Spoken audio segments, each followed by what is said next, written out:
grande prazer ter sido convidado para participar desse evento em Santa Catarina. Gostaria de cumprimentar a todos os presentes, profissionais do trânsito. Já me senti muito honrado quando recebi o convite para falar sobre a importância da Jari no ciclo da fiscalização de trânsito. Ainda mais quando fiquei sabendo que era para fazer a abertura do evento e com essa plateia tão numerosa e cheia de autoridades aqui presentes. Então, em nome do Dr. Luiz Antônio de Souza, presidente do CETRAN, cumprimento todos os profissionais do trânsito envolvidos com esse trabalho tão importante que é de prevenção de vidas, como muito bem foi destacado pelas autoridades. E antes de falar sobre o trabalho da Jari, eu gostaria de fazer com que a gente reflita um pouco sobre qual é o comportamento do nosso motorista e qual a importância da fiscalização de trânsito, para entender acima da aplicação da lei, acima do trabalho dos órgãos policiais, dos órgãos fiscalizadores, qual que é o resultado e a finalidade de uma multa de trânsito. Então, um vídeo só para a gente pensar um pouquinho como que o motorista hoje se comporta no trânsito.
Bom, em qualquer lugar do mundo é comum nós nos depararmos com pessoas que dentro do veículo consideram-se no seu ambiente particular, no seu ambiente privado.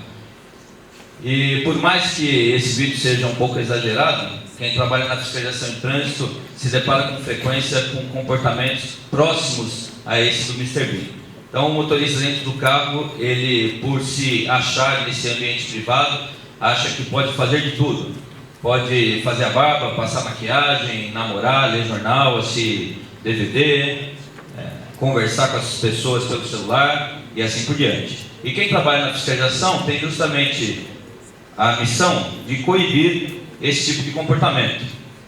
Todos aqui devem se lembrar de um desenho que é utilizado com frequência nos cursos de trânsito, que é um desenho do Pateta, de 1950, em que quando ele está atrás do volante, ele se transforma e vira uma pessoa mais agressiva do que quando ele é um pedestre.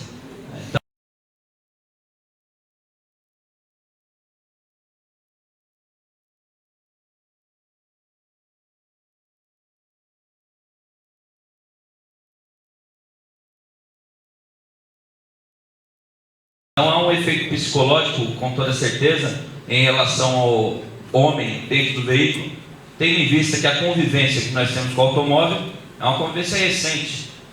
Há pouco mais de um século que nós começamos a ter a produção do automóvel em série. E é possível então detectar essa falta de comprometimento, muitas vezes, do motorista com o interesse coletivo, com o interesse social. Os motoristas, via de regra, colocam o seu interesse particular acima do interesse de toda a sociedade e acham que o seu problema está acima da segurança do trânsito. Quem trabalha com fiscalização está acostumado a ouvir expressões como foi só um minutinho que eu estacionei, eu não coloquei o cinto porque eu vou logo ali, eu estacionei no local proibido, mas porque eu só precisava pegar uma compra, eu estacionei em fila dupla porque meu filho não pode andar 3 quarteirões ao sair da escola e assim por diante.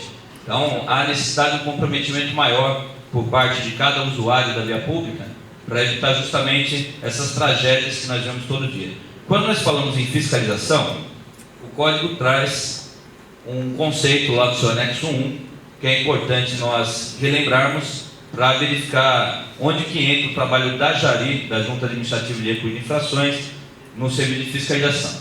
Fiscalização, então, não é apenas aplicação de multa. Logo que se fala em fiscalização, as pessoas pensam na multa de trânsito, mas não é apenas a multa. O conceito do Código de Trânsito é o ato de controlar, que é o primeiro aspecto que eu destaco. O cumprimento das normas estabelecidas na legislação de trânsito por meio do poder de polícia administrativa de trânsito. E essa questão do poder de polícia é importante destacar porque até 1997 a atividade de fiscalização de trânsito era tida como uma atividade meramente policial. E foi justamente com o Código de Trânsito que entrou em vigor em 98 que nós passamos a ter a fiscalização como algo de natureza administrativa. Blumenau é uma cidade pioneira, por exemplo, na criação do seu órgão municipal de trânsito, mas até 1997 nós não tínhamos uma preocupação na legislação nacional em transferir ao município as responsabilidades de cuidar da via pública.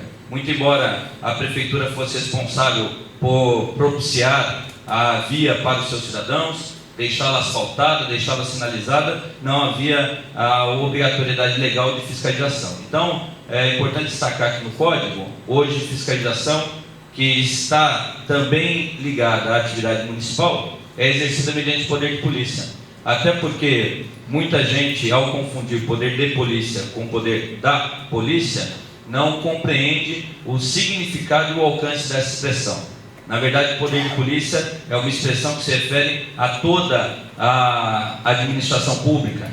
A palavra polícia, que vem do grego politeia, tem como origem as primeiras cidades que foram construídas na Grécia Antiga, que eram chamadas de polis. E a partir de polis, politeia, surgiu a palavra polícia e também a palavra política.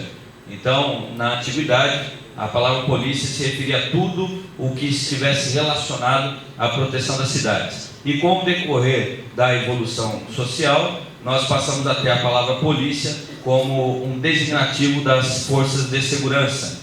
muito embora a expressão poder de polícia, que começou a ser utilizada da forma como é hoje, apenas no século XIX, portanto faz pouco tempo, e essa expressão, então, poder de polícia, se refere a toda a atuação da administração pública.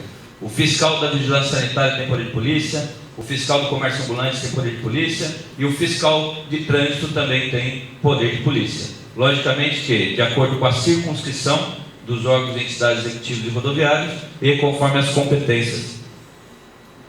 É o que está, então, no anexo 1 do Código. Eu destaco essas 4 expressões como designativas do trabalho de fiscalização.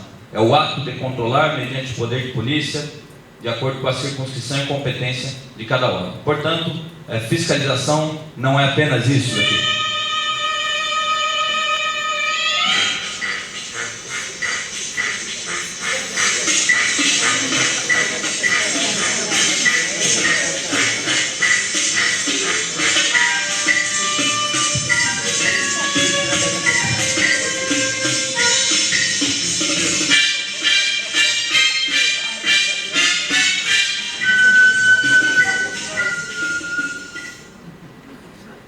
Costumo dizer que existem 2 formas de fiscalização a ser realizada pelos órgãos de trânsito: a fiscalização preventiva e a fiscalização repressiva. No vídeo nós verificamos aí um agente de trânsito que aproveita que o motorista virou para acertar o parquímetro e já desce e já faz a atuação rapidinho, né? E muita gente tem a visão do órgão de trânsito dessa maneira, pensando que o órgão de trânsito só existe para multar, para mexer no bolso do motorista, quando na verdade a fiscalização tem como objetivo controlar o cumprimento das normas de trânsito. Portanto, o agente de trânsito que se preocupa com a segurança acima de tudo, quando se depara com um condutor que está prestes a cometer uma infração de trânsito, se coloca numa posição mais ostensiva, mais preventiva, justamente para evitar que aquilo ocorra. O objetivo do órgão de trânsito não é, ou pelo menos não deveria ser, a simples arrecadação de multa, mas o objetivo é melhorar a segurança de toda a população. E qual que é o papel da Jari no contexto da fiscalização de trânsito? Quando se fala em multa, nós logo imaginamos que a multa tem como finalidade aplicar um castigo à pessoa. E desde que o homem passou a viver em sociedade, que as regras passaram a ser exigidas para fazer com que exista uma boa convivência.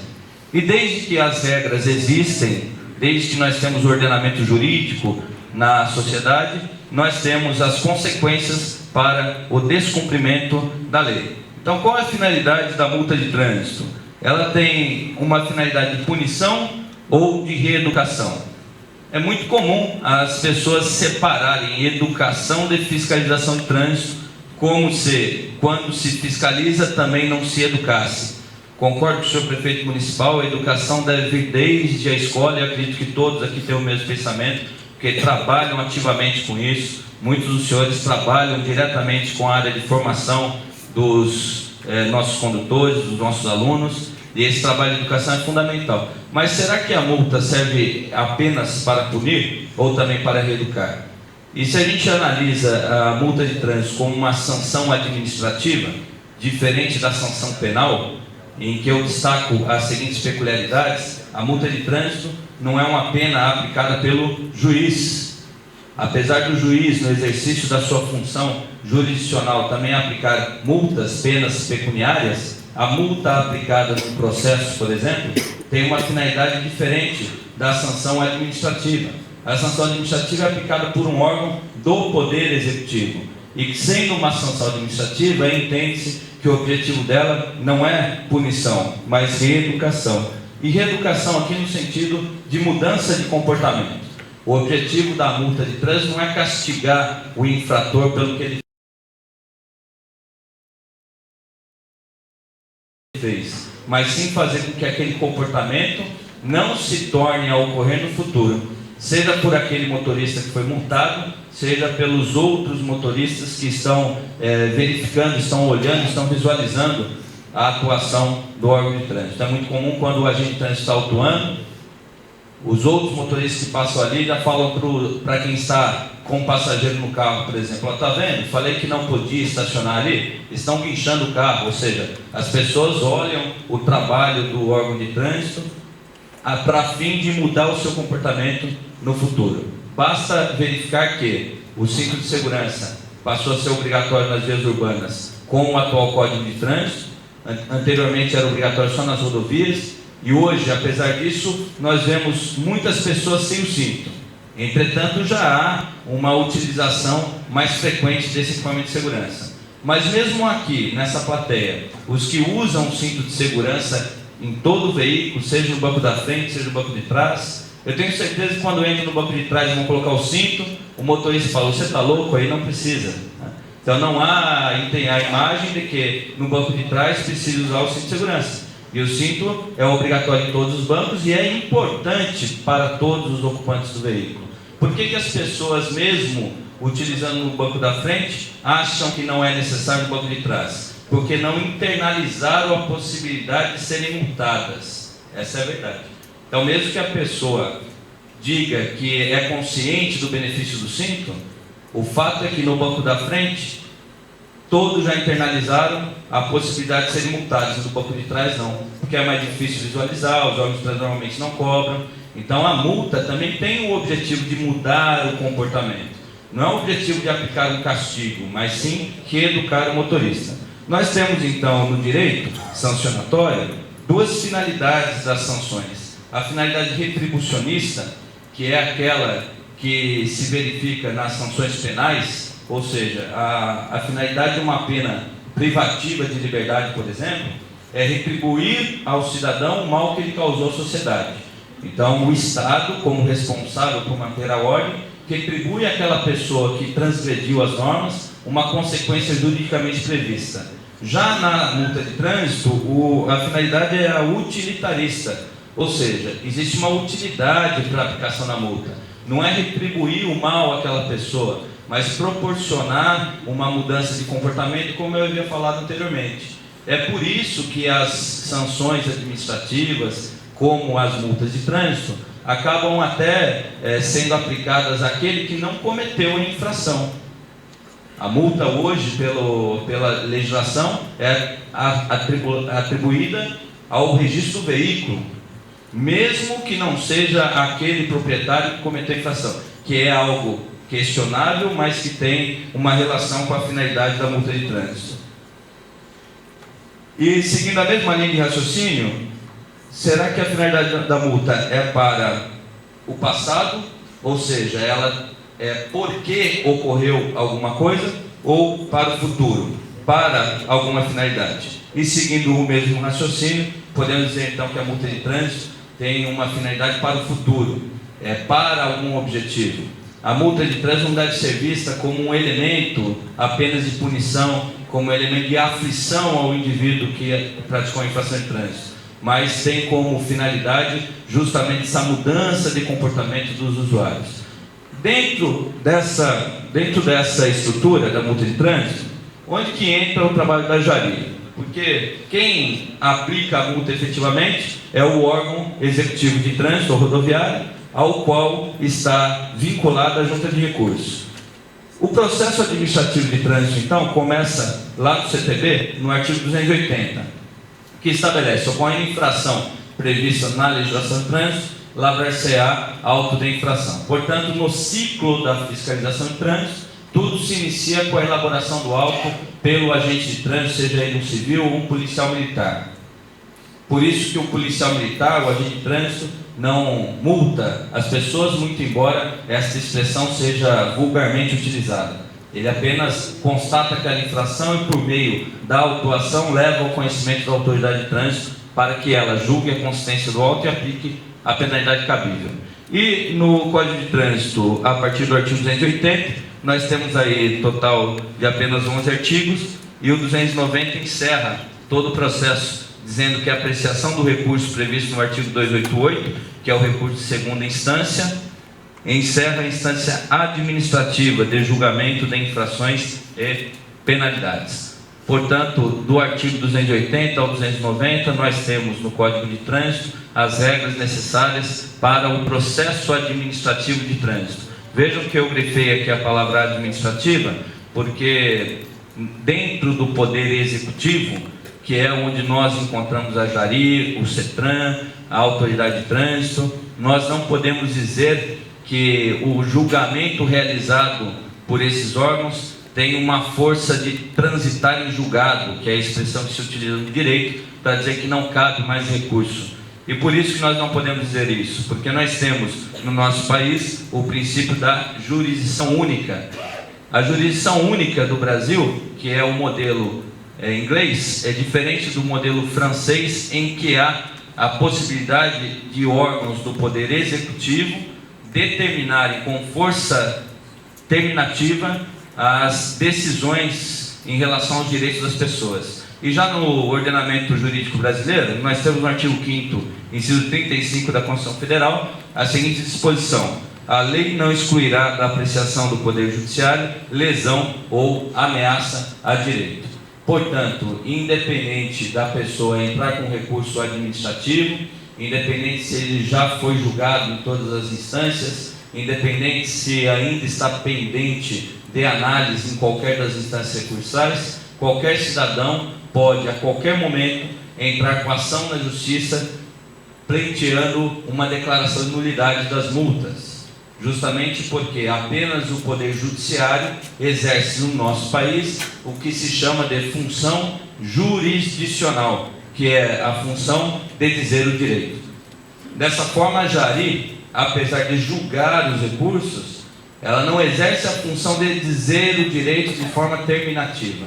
Ela apenas determina, dentro da sua análise, se aquela multa é válida ou não, se ela tem que ser cancelada ou não. Portanto, eu vejo o trabalho da Jari muito mais ligado à atividade do Poder Executivo do que do Poder Judiciário.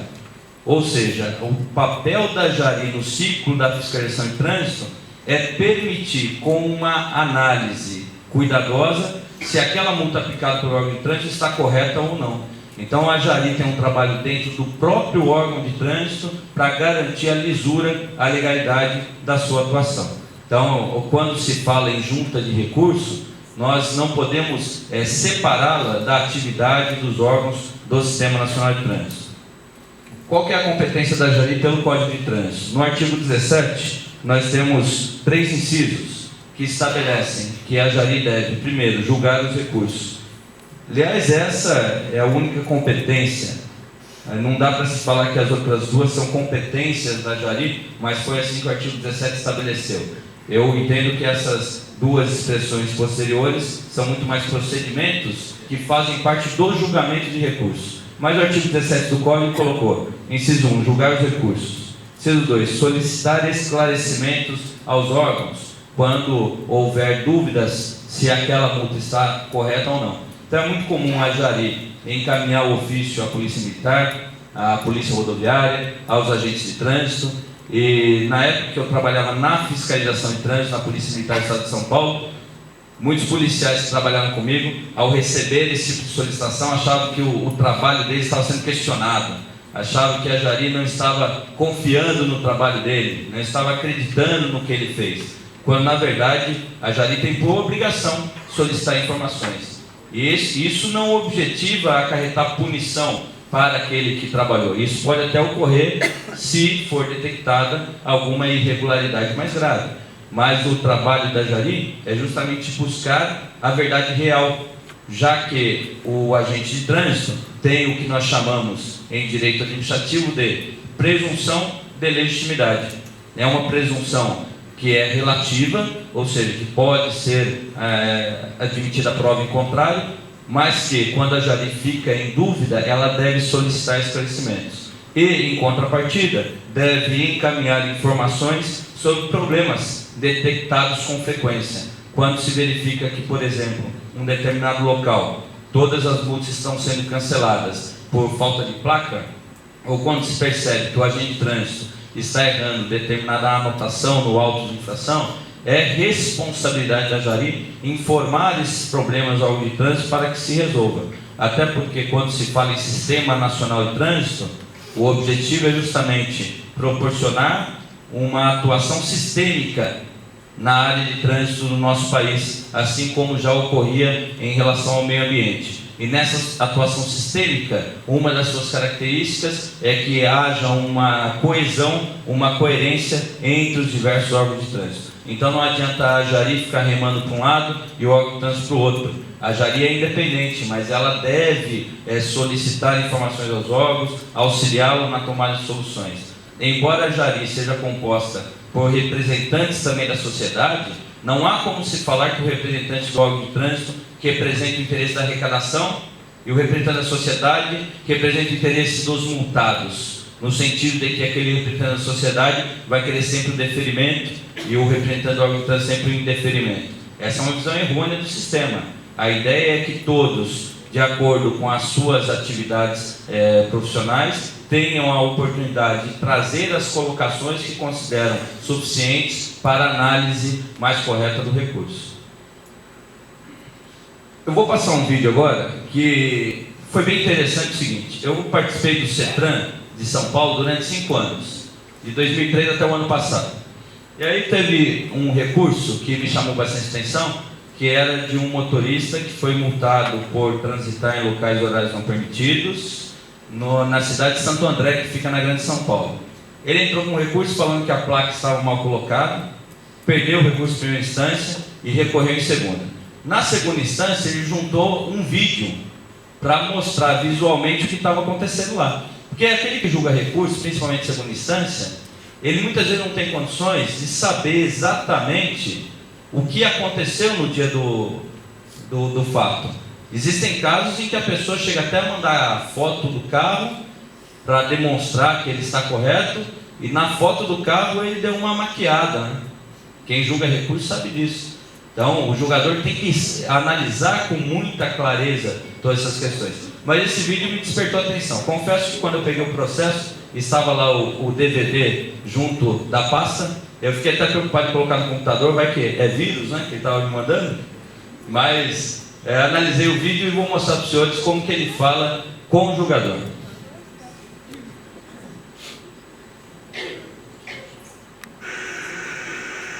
O presidente Jari,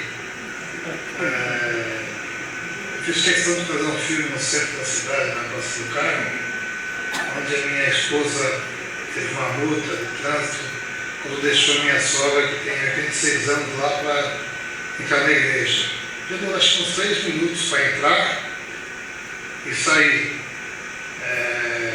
O mesmo circuito que faz o noivo lá quando vão casar, né? E como não tinha nenhuma placa alertando que era proibida a entrada de veículo lá, ela entrou, sinalizou para o guarda municipal que estava lá que estava saindo e de repente apareceu outra infração que foi indeferido por vocês. Então eu fui lá no local e gravei para ver se vocês conseguem entender o problema. Obrigado. Presidente do Jari, estou reclamando sobre uma multa que foi julgada por vocês e foi indeferida. O local é aqui, ó. Tem a guia rebaixada. Aqui você pode ver, não tem nenhuma placa dizendo que é proibido entrar aí. Os noivos entram aí e os autorizados entram, mas não tem nenhuma placa proibindo. Agora vamos continuar mostrando. Vamos andando um pouquinho.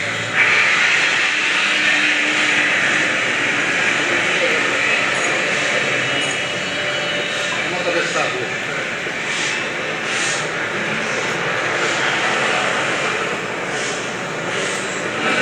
Olha, o presidente Jari, de novo eu aqui. Depois eu vou explicar qual que é o auto de infração que foi indeferido por vocês. E o absurdo, aqui é a saída daquela entrada natural com guia rebaixada. Tem um posto da polícia ali, olha a placa lá. Olha essa placa. Então, como você pode ver, a placa continua no mesmo lugar quando a mão de direção era invertida.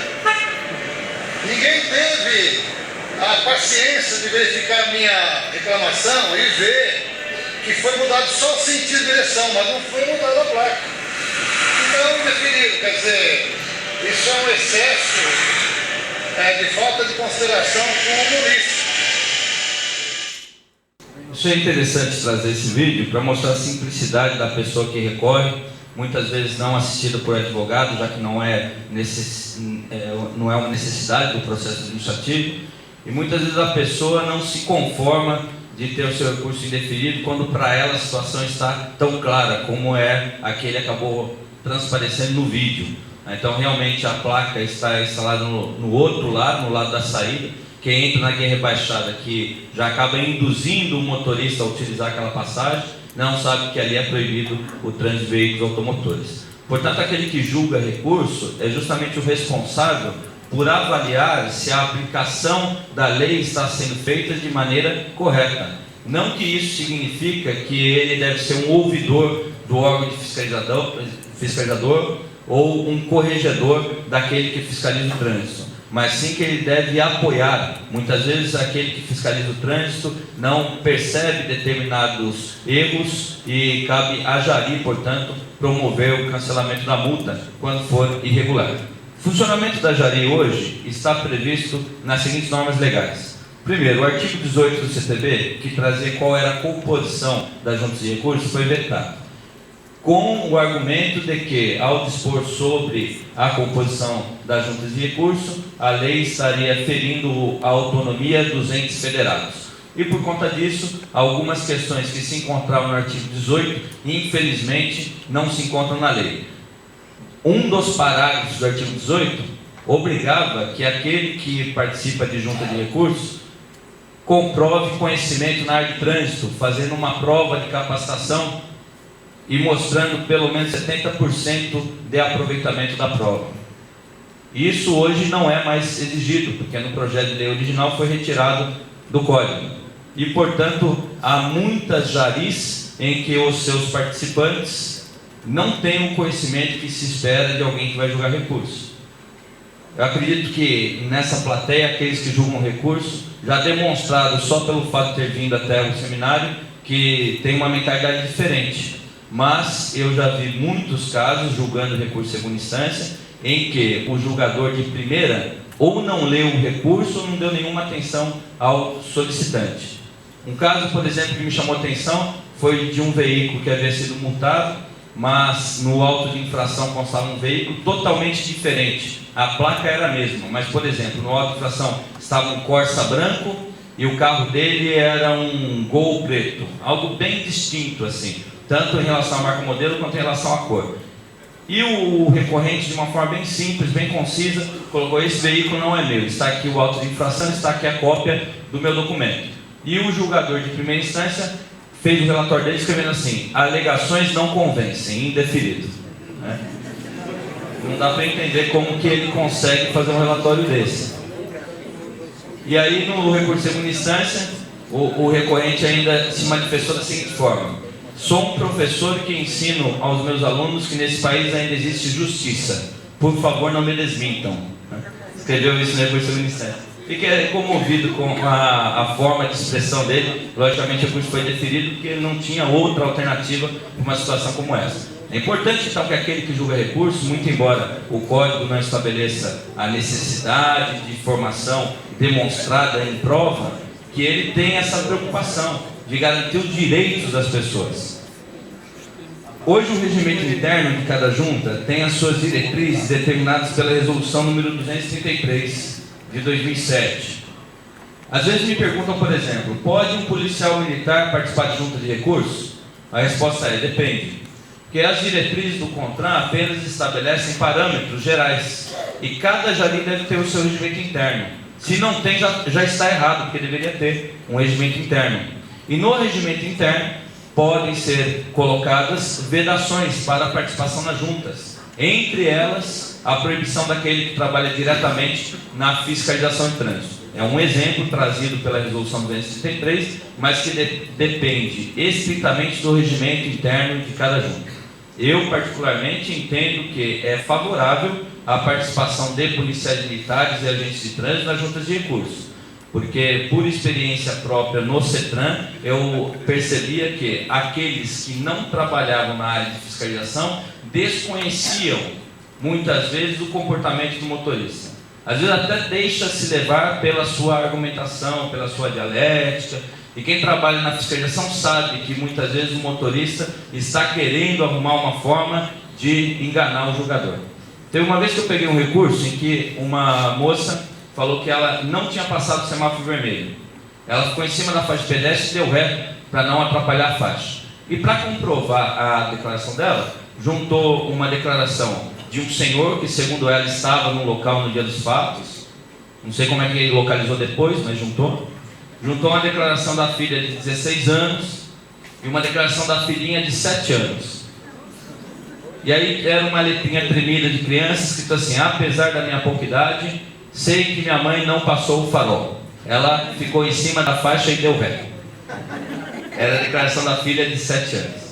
E quando eu peguei o recurso, aparecia nitidamente, porque não era auto de infração manual, era o registro fotográfico, e aparecia nitidamente o carro passando o semáforo vermelho. Então veja, a mãe incentivando as filhas e a filhinha de 7 anos a mentir para não ter que pagar uma multa de R$191.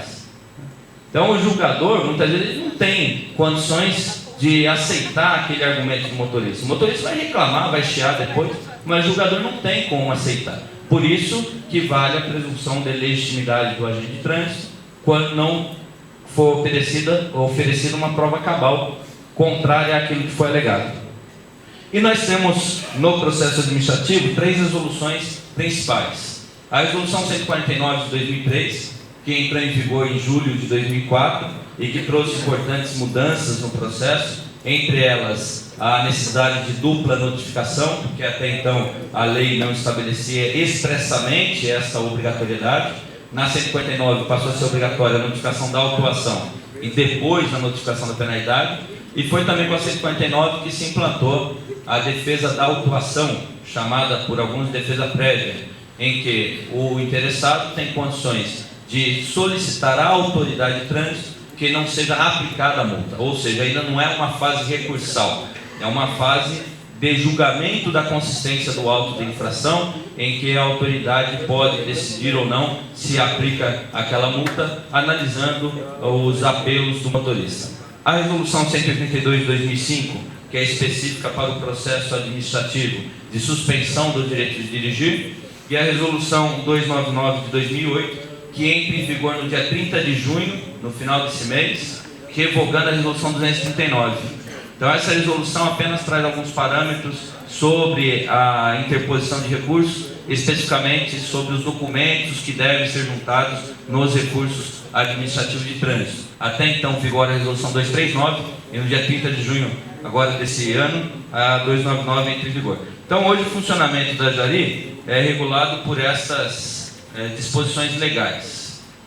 Eu, há algum tempo atrás, me manifestei a respeito da atuação da Jarice, e foi justamente por conta desse meu manifesto que o Vilmar me convidou para vir ministrar a palestra aqui, e eu tinha intitulado lá os 10 mandamentos da Jarice. Ele achou interessante que eu falasse sobre isso. Então, lógico, não dá para a gente aqui colocar de uma forma obrigatória como que a Jari tem que atuar. A Jari tem que atuar dentro dessas regras. Mas existem alguns quesitos que todo julgador de recurso deve tomar muita atenção. Então, se a gente pudesse estabelecer aí mandamentos da Jarice, a gente pode colocar, por exemplo, esses 10 ali. Primeiro, reconhecer a importância de seu papel no Sistema Nacional de Trânsito. Em cada órgão aplicador de penalidade, o Código obriga que exista uma ou existam várias Jarice, de acordo com o volume de recurso, de acordo com a necessidade. Mas é importante que aquele que participa da Jari reconheça a sua função pública. Essa não é uma função privada que deve estar voltada aos interesses particulares dos motoristas ou aos interesses particulares daqueles que ocupam a junta. Ainda que o recurso seja deferido e, portanto, a multa seja cancelada, o objetivo que deve ser buscado é a realização da justiça e não apenas preservar aquele ou esse direito. Então, não há o que se falar em preservar o direito de arrecadação do órgão de trânsito. O julgador tem que ser independente, mas pensar no todo, pensar no interesse público que está sendo preservado. 4. Responder pelos seus atos, ciente das consequências de suas decisões. Esse tópico eu coloquei por causa das constantes reclamações quanto a favorecimento desta pessoa ou daquela pessoa, e nós infelizmente vivemos num estado que, apesar de democrático de direito, ainda tem uma herança cultural muito grande a respeito do descumprimento das leis por aqueles que ocupam uma posição social mais elevada. Quando as constituições de diversos países começaram a incluir a igualdade jurídica como princípio constitucional, no sentido de que todos são iguais perante a lei, o objetivo era justamente acabar com as regalias de quem não cumpria a lei. Isso no final do século XVIII, principalmente com a Revolução Francesa, em que a igualdade jurídica foi pela primeira vez inserida na Declaração dos Direitos do Homem e do Cidadão. Mas até hoje, quem é amigo do rei acha que não precisa cumprir a lei. Então tem muitas pessoas que têm uma posição social mais elevada, que encaminham as solicitações para geral, cancela essa multa para mim, vê o que dá para fazer. Tá? E eu fico muito satisfeito, muito feliz quando eu vejo julgadores e até mesmo autoridade de trânsito que se posicionam num sentido totalmente contrário, chegam a falar até para a pessoa: você quer que eu pague a sua multa? Eu pago, só para você não vir me pedir isso, né? Mas eu não posso, como julgador, atender esses pedidos. Eu tenho que ser responsável pelos atos que eu pratico e ciente das consequências. Posso responder até criminalmente quando uma multa é cancelada sem justificativa. 5. Obedecer aos princípios constitucionais da administração pública, que estão de forma explícita no artigo 37 da Constituição Federal. Existem alguns outros princípios trazidos pela doutrina, mas esses são 5 princípios elementares da administração, que é a legalidade, a impessoalidade, a moralidade, a publicidade e a eficiência. Começando pelo princípio da legalidade, que estabelece a necessidade da estrita observância da lei para a atuação pública. Diferente do que ocorre com os particulares, em que é permitido fazer tudo o que a lei não proíbe, a administração pública só pode fazer aquilo que está na lei. Então, para que determinada multa seja aplicada, ou para que determinada ação dos órgãos de trânsito seja adotada, aquela previsão deve ser taxativa naquele sentido. Eu não posso aplicar analogia para criar uma restrição. E aqui, ontem até estávamos comentando sobre a atuação do Conselho Nacional de Trânsito. O Código de Trânsito Brasileiro traz a necessidade de algumas complementações legais pelo CONTRAN, e muitas vezes a gente tem que reconhecer isso. O CONTRAN acaba até extrapolando, porque cria exigências que não estão na lei. A Constituição Federal diz que ninguém será obrigado a fazer ou deixar de fazer alguma coisa na virtude de lei. Isso é princípio constitucional, e a lei não pode ser substituída por uma resolução, que é um ato normativo interno. É claro que a Jari, como integrante do sistema, tem que seguir as recomendações do CONTRAN como órgão máximo normativo. Eu estou falando isso para a gente ampliar um pouco mais a nossa análise sobre a situação. Não dá também para a Jari decidir ao arrepio da resolução, até porque os atos normativos têm presunção de legalidade.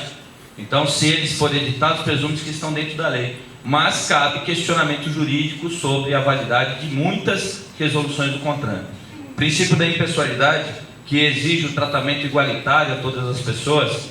Da moralidade, que visa não só a busca da diferença entre o certo e o errado, mas também a proteção do interesse público. O princípio da publicidade, é comum alguns requerentes solicitarem a Jari que possam assistir o julgamento de recursos, e a Jari deve autorizar, lógico que dentro da possibilidade de atendimento àquelas pessoas.